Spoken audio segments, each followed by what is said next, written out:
An essential part of Pakistan's state-sponsored cross-border terrorism is narco-terrorism, which is used to finance and carry out asymmetric warfare against its neighbors. The nation's security services have been collaborating with terrorist organizations on a kill two birds with one stone plan to import both guns and drugs into India using the same pathways. Take a look at the two-pronged technique that Pakistan's drug trade uses to introduce illegal narcotics to Indian youth on the one hand, while funding state-sponsored terrorism on the other. On numerous occasions, drug seizures in various parts of India have shown that Pakistan is not only smuggling terrorists into the nation but also smuggling drugs. The actions of narco-terrorist networks operating out of Pakistan have increased, and they are now continuously attempting to transport drugs into India over the international border between Pakistan and India. Given its location on the Golden Crescent of opium cultivation, also known as the Death Crescent by anti-drug organizations around the world, Pakistan is a significant supplier of drugs for other nations in the region.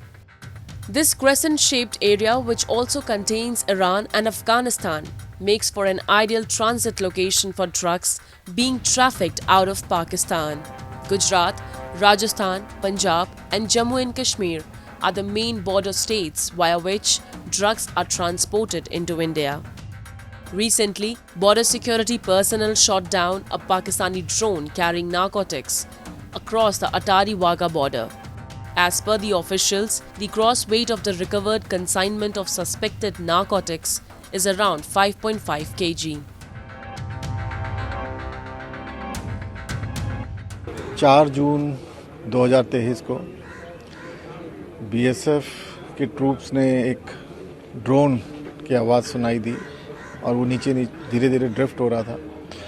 तो तकरीबन रात के 9:45 बजे करीब वहाँ पर एक drone गिरा हुआ था, प्लस 3 पैकेट हेरोइन के, जो कि जब वे किया गया इसका तकरीबन 3.1 kgs के करीब इसका वेट था।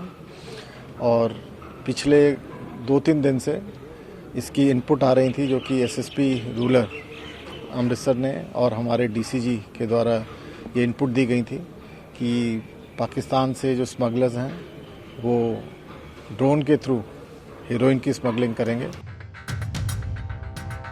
This is not an isolated incident. There have been many cases of illegal drug trafficking from across the borders lately. More than 80% of drug flow in India comes from Pakistan. The figure is based on a survey conducted by a European agency. It reveals how Pakistan has an absolute monopoly in subcontinent's narcotics trade. Pakistan's drug trade employs a two-pronged strategy. On one hand, it provides funding for state-sponsored terrorism, and on the other, it aims to introduce Indian youth to illegal substances. In Jammu and Kashmir, drug abuse affects more than 6 lakh people, according to a recent research by the National Drug Dependence Center at AIIMS.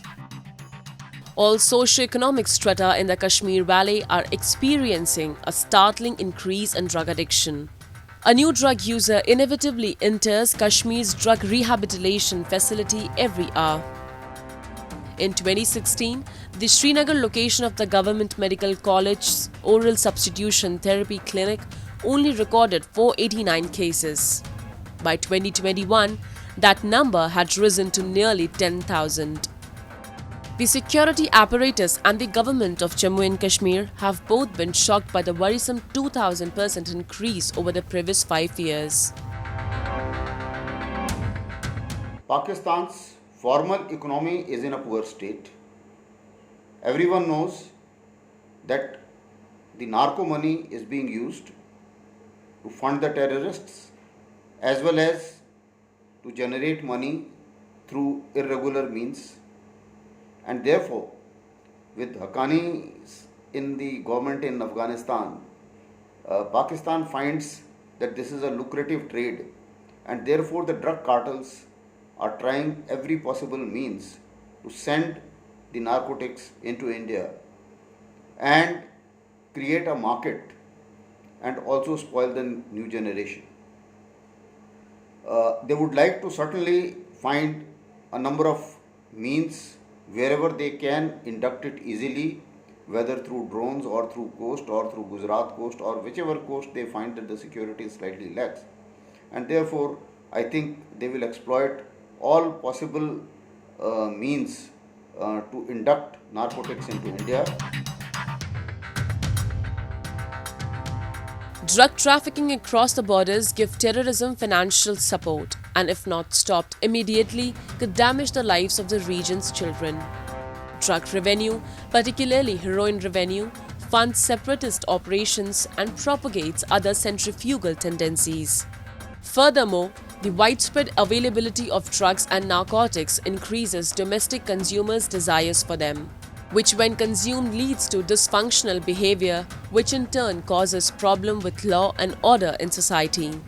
Therefore, India needs to adopt a comprehensive approach to tackle this challenge.